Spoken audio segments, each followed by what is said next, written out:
નમસ્કાર। શું ભારતમાં લોકડાઉન થવા જઈ રહ્યું છે? શા માટે ભારત આ યુદ્ધ લડી રહ્યું નથી છતાં છે ભારતમાં લોકડાઉન જેવી સ્થિતિ થવા જઈ રહી છે? શા માટે ગેસની લાઈનો લાગી રહી છે?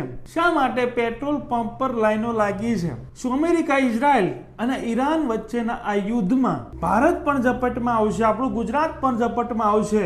ગુજરાતનું તો એક શહેર જ્યાં ઈરાન, ઇઝરાયલ અને અમેરિકાની યુદ્ધના ઝપેટમાં એવું આવ્યું છે કે 400 થી 500 ફેક્ટરીઓ બંધ થઈ છે અને 2 થી 3 લાખ મજૂરો છે એ બેરોજગાર થયા છે। કામ નથી, ગેસના ભાવને કારણે ફેક્ટરીઓ બંધ છે।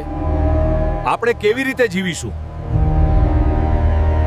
આપણા પાડોશી બાંગ્લાદેશ, પાકિસ્તાન જેવા દેશોમાં છે લોકડાઉન લાગુ કરી દેવામાં આવ્યું છે। સ્કૂલ, કોલેજો છે એ બંધ કરીને ઓનલાઈન એજ્યુકેશન ચાલુ કરવામાં આવ્યું છે। વર્ક ફ્રોમ હોમ, કોઈ જગ્યાએ ઓફિસોમાં જવાની જરૂર નથી, તમે પોતાના ઘરે જ તમારું કામ કરો। તો આ સ્થિતિ જે દેખાઈ રહી છે, જે ગેસની લાઈનો આપણે અનુભવી છે, પેટ્રોલ પંપમાં પણ આપણે લાઈનો અનુભવી છે, જ્યાં ભીડ દેખાણી છે, તો શું એની અસર છે? અને આ લોકડાઉન શું કોરોના જેવું હશે કે આ લોકડાઉન કંઈક અલગ છે? આ લોકડાઉન એનર્જી લોકડાઉન કહેવામાં આવી રહ્યું છે। તો અમેરિકા, ઇઝરાયલ અને આ ઈરાનના યુદ્ધમાં છે કઈ રીતે ભારત છે, કઈ રીતે ગુજરાત છે, એના પર અસર પડશે અને આપણે શું સાવચેતી રાખવી પડશે, આપણે શું કાળજી રાખવી પડશે, આ દરેક વાત પર આજના વિડીયોમાં વિગતે ચર્ચા કરવી છે। અમારી ચેનલમાં ભારતમાં અને ગુજરાતમાં જેવી ઘટનાઓ ઘટતી હોય છે તેને સરળ ભાષામાં સમજાવતા હોય છે। આવા નવા વિડીયો જોવા માટે અમારી ચેનલને તમે સબસ્ક્રાઇબ કરી શકો છો। તમારું એક સબસ્ક્રાઇબ કરવું, તમારું એક લાઇક કરવું, તમારી એક સરસ મજાની કમેન્ટ કરવી,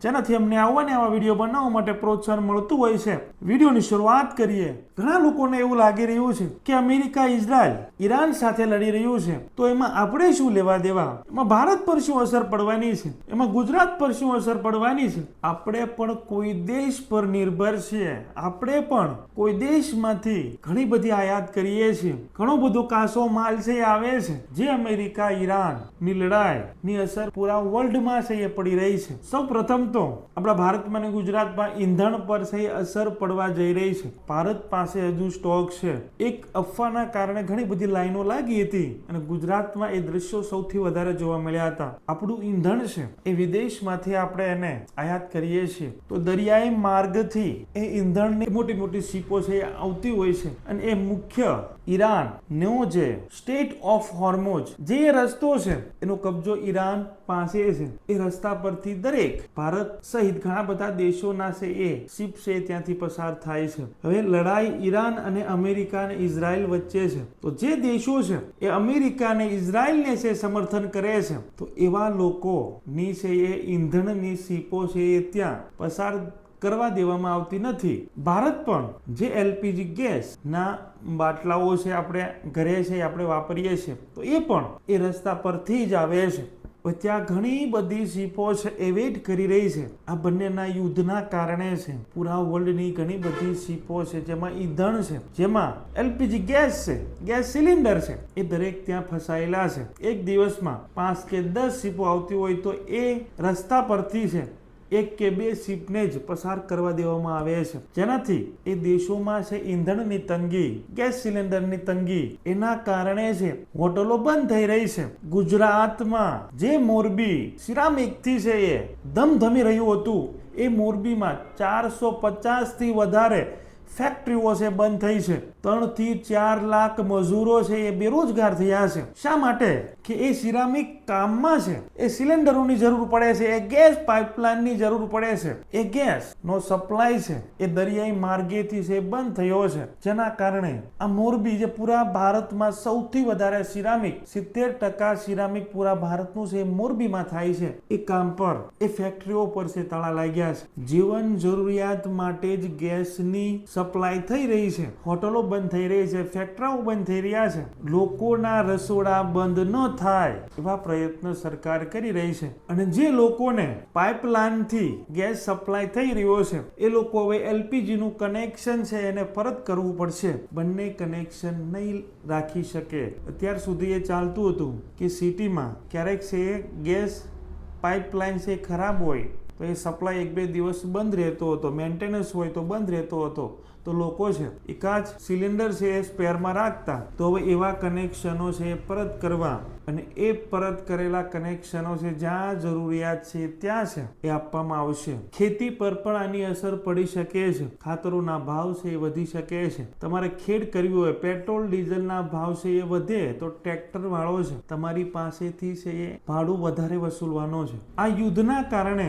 આપણા રોજિંદા જીવન પર અસર પડી રહી છે. આપણા ખેતરમાં પણ, આપણા ઘરમાં પણ, આપણા ખોરાકમાં પણ આપણે મોંઘવારી છે એ વધી રહી છે. કઈ રીતે વધી છે તમને પૂરી સેન્સ એ સમજાવી છે. ઇલેક્ટ્રોનિક વસ્તુના ભાવ પણ વધી શકે છે, કેમ કે દરિયાઈ માર્ગેથી જે અમુક મહત્વની શિપો છે જે આપણા ઇલેક્ટ્રોનિક મોબાઈલ હોય, લેપટોપ હોય, એ દરેક ઇલેક્ટ્રિક વસ્તુમાં છે એ શિપો છે એ વપરાતી હોય છે. જે શિપો છે એ અમુક એ તરફના દેશો પરથી છે ભારતમાં છે એ આવતી હોય છે ને એ દરિયાઈ માર્ગે આવતી હોય છે. તો એ દરેક વસ્તુ છે એ સ્થગિત કરી દેવામાં આવી છે. એના કારણે એ લેપટોપ મોબાઈલની અછત વર્તાશે અને અછતના કારણે ભાવ વધારો થશે. અત્યારે હાલ જો યુદ્ધ બંધ થાય તો પણ ગેસની અછત છે એની અસર છે એ વર્ષ, દિવસ કે 6 મહિના સુધી રહી શકે છે. કેમ કે જે નુકસાન એ ગેસ ના સિલિન્ડર કે જે કઈ એની ફેક્ટરી છે, જે એનો ઉદ્યોગ છે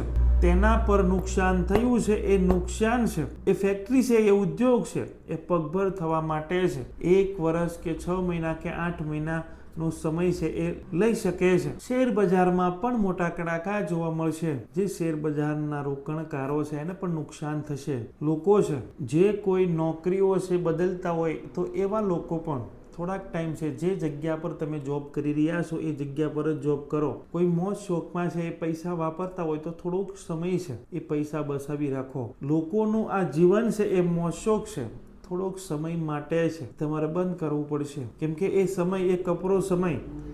અને વાત મારે લોકડાઉનની પણ કરવી છે. એનર્જી લોકડાઉન કહેવામાં આવી રહ્યું છે. તો સૌ પ્રથમ એનર્જી લોકડાઉન એટલે શું? લોકડાઉન જે કોરોના વખતે થયું હતું, પોલીસ છે આપણને ઘર બહાર નીકળવા નહીં દે, પોલીસ છે 4 લોકોને ભેગા થવા નહીં દે. શું આવું લોકડાઉન? તો એવું લોકડાઉન નહીં, પરંતુ આ લોકડાઉનમાં તમે ખુદ તમારા ઘરની બહાર છે એ કામ વગર નહીં નીકળી શકો. કેમ કે પેટ્રોલના ભાવ છે એ આ યુદ્ધના કારણે છે એ વધી શકે છે.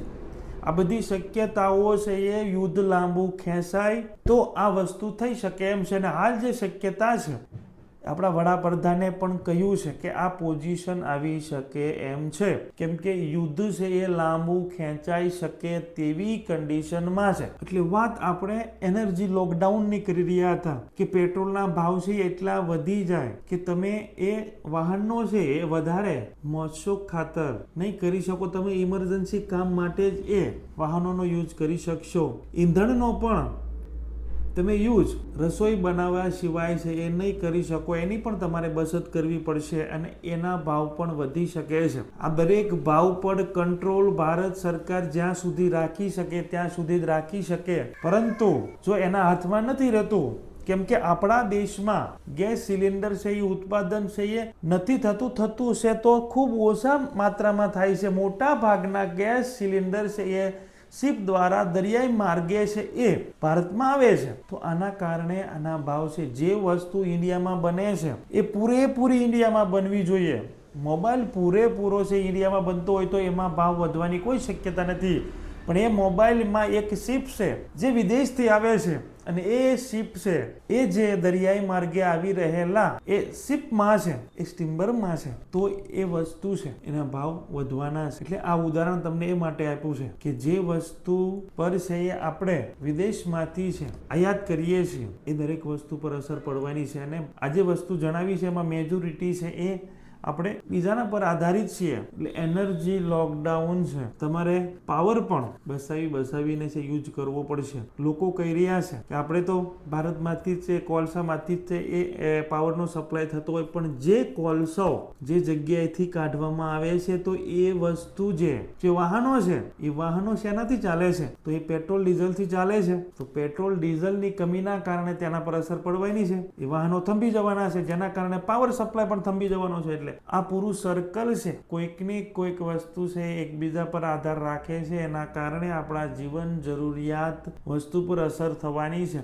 ભારત કોઈ યુદ્ધ લડી રહ્યું નથી, પરંતુ ભારત પર અસર પડી રહી છે, ગુજરાત પર અસર પડી રહી છે, આપણા ઘર પર અસર પડી રહી છે, આપણી ગાડી પર, આપણા ભોજન પર અસર પડી રહી છે, આપણા કપડા પર અસર પડી રહી છે. તો આ અમેરિકા ઇઝરાયલ જે ઈરાન સાથે લડી રહ્યું છે તેના કારણે પૂરા વર્લ્ડમાં છે એની અસર થઈ રહી છે.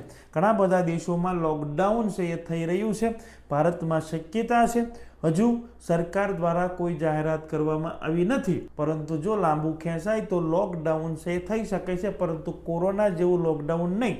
જે તમને લોકડાઉનની વાત કરી છે, એનર્જી લોકડાઉન, એ રીતે લોકડાઉન થઈ શકે છે. તો આ રીતે આ યુદ્ધની અસર છે એ ભારત પર આ રીતે છે પડી શકે છે, ગુજરાત પર આ રીતે પડી શકે છે. તો આજે વાતચીત પર તમારું શું કહેવું છે? તમારા વિચારો છે એ જરૂર કમેન્ટ બોક્સમાં છે રજૂ કરજો. અમારી ચેનલમાં ભારતમાં અને ગુજરાતમાં જે બી ઘટનાઓ ઘટતી હોય છે તેને સરળ ભાષામાં સમજાવતા હોય છે. આવા નવા વિડીયો જોવા માટે અમારી ચેનલને તમે સબસ્ક્રાઇબ કરી શકો છો. તમારું એક સબસ્ક્રાઇબ કરવું, તમારે એક લાઇક કરવી, તમારે એક સરસ મજાની કમેન્ટ કરવી, જેનાથી અમને આવા વિડીયો બનાવવા માટે પ્રોત્સાહન મળતું હોય છે. Thank you. નેક્સ્ટ વિડીયોમાં મળીએ.